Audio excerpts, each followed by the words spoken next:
you're looking to invest in real estate and you figured out that you are in a very, very expensive state, or a state that is just not so advantageous for landlords, yet you come to this predicament of wanting to invest, not sure where to invest, so you come up with the idea of should we invest in state or out of state. In today's video, we're going to be going over the benefits of investing in state over out of state, because at the end of the day, my wife and I were in your shoes before and we heavily were considering going out of state investing. Thankfully, we decided to do what we did, and we are house hackers for life.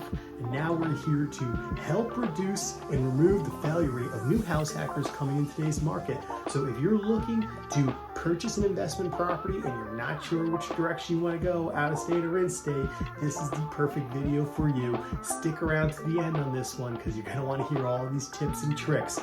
My name is Shawn McEnteer. I am the house hacking realtor of Northern New Jersey and the team leader of the Living in North Jersey real estate team. I get phone calls, texts, emails every single day from people just like you looking to house hack, buy, sell, invest in the Garden State. So whether you're looking to make that move in the next 5 days or 50 days, it doesn't make a difference. Why don't you reach out and we'll have a conversation so I can learn a little bit more about what it is that you're looking to do, and I can make that move smooth for you. Today's video is going to be about house hacking versus out-of-state investing. And like I said from the start here, my wife and I are house hackers and it's absolutely changed our lives. But there are so many hidden benefits that you might not be realizing right now. So I want to be going over those hidden benefits so you know what's best to make an educated decision on your next investment or maybe your first investment. North Jersey does not get the best reputation. It is not landlord friendly, supposedly.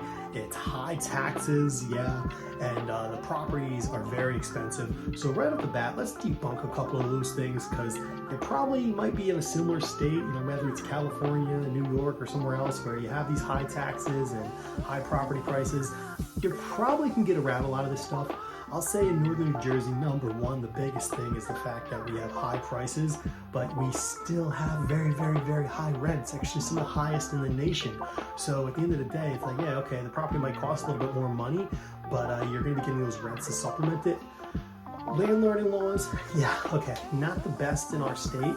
But at the end of the day, my wife and I have been doing this for over a decade without missing a single payment of rent across our properties.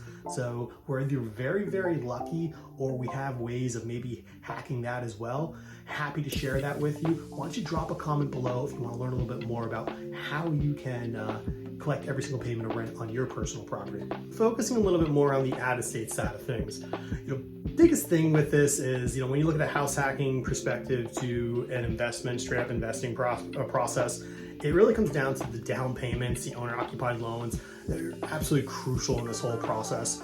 Plain and simple, if you're looking to buy a house out of state and let's say it's a $200,000 house, you're gonna have to come up with $50,000 minimum just for the loan, just because lenders are gonna require you to do 20-25% down, which is a huge chunk of change.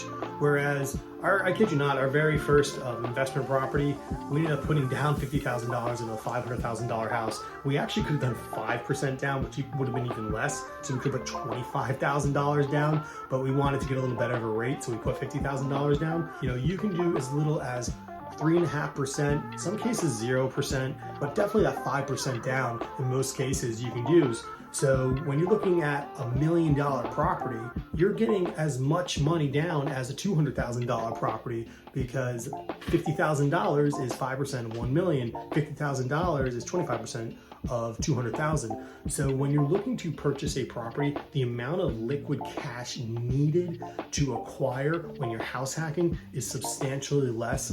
Even though the property prices are much more in some of these crazy states, you still can come up with a lot less liquid cash.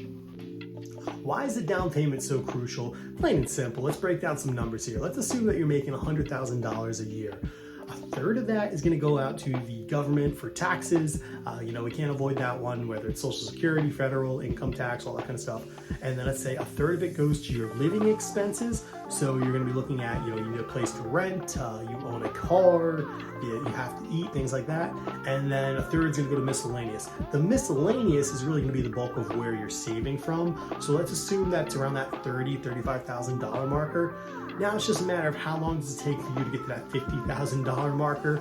And that's what you need as a minimum, assuming you're buying a $200,000 house out of state. Now, $50,000 is great for the down payment, but you still have things like closing costs, attorney fees, all that kind of stuff, whatever it is that you have to pay. So you also want to account that it's probably going to be close to that $60,000 or $65,000 marker. So let's say it's going to take you about 2 years to save up enough money to buy one property out of state. Let's look at the same strategy using a house hacker's approach. You're going to use an owner-occupied loan, putting 5% down instead of 25%. So you're going to need about $25,000 if you were to buy a $500,000 property. You're also going to need another $10,000 for closing costs. So let's say around $35,000. So it's very easy after 1 year to buy your first house hack. So the biggest thing to realize here with house hacking and investing out of state is that you're going to need to have a team. This team is going to have to handle everything from your renovations to the leaky faucet to tenant turnover, all that kind of stuff. And it is costly. It's not exactly cheap, knowing that you have to have someone come in and paint the walls and fix things and renovate, do all that kind of stuff. If you're buying turnkey property out of state, which a lot of times that tends to be the case, because if you're going to GC a renovation from hundreds of miles away, that is not an easy task to handle. So most of the time it's going to be turnkey when you're buying these out-of-state properties. The appreciation's there, hopefully, but it's not going to really go very fast. It's going to be gradual, incline, which is great. Nothing wrong with that. But one of the huge benefits of house hacking is the fact that you can appreciate much faster if you hack your appreciation. What I mean by that is by forcing the appreciation. Let's say you move into your house hack.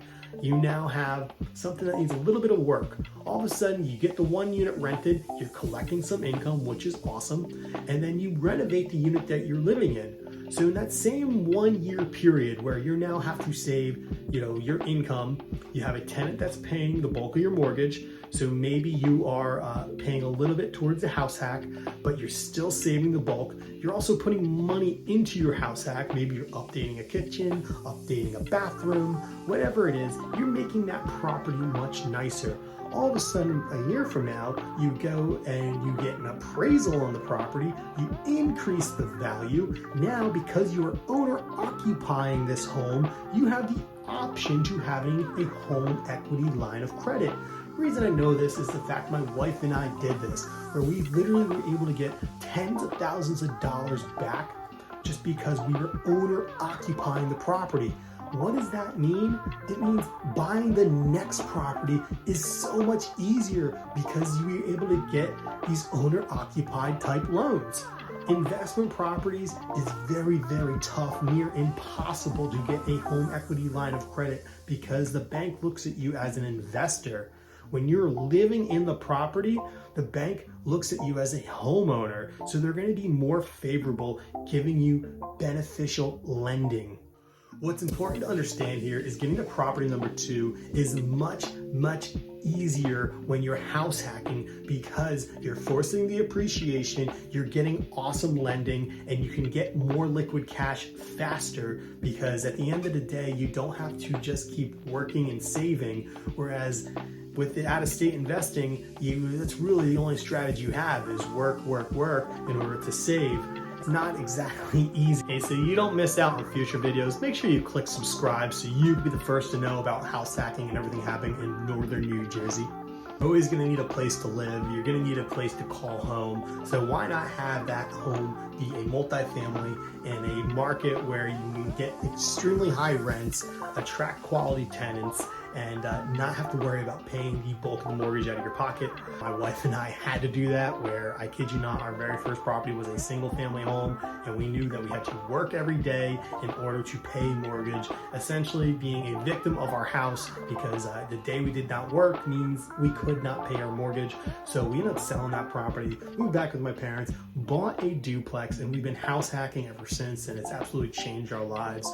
Fortunately, back then, I'm so grateful that we decided to not do the out-of-state investing, because that's why we were able to accelerate things at such a faster level, not having to save the 25% down, not having to get a team out of state, being able to have eyes on the ground, living in the property that you're investing in, and increasing the value of that property.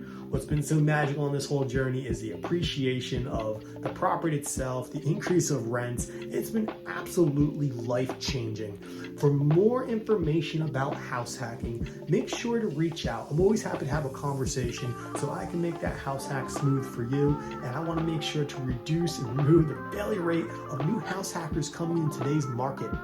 I'll see you on the next video.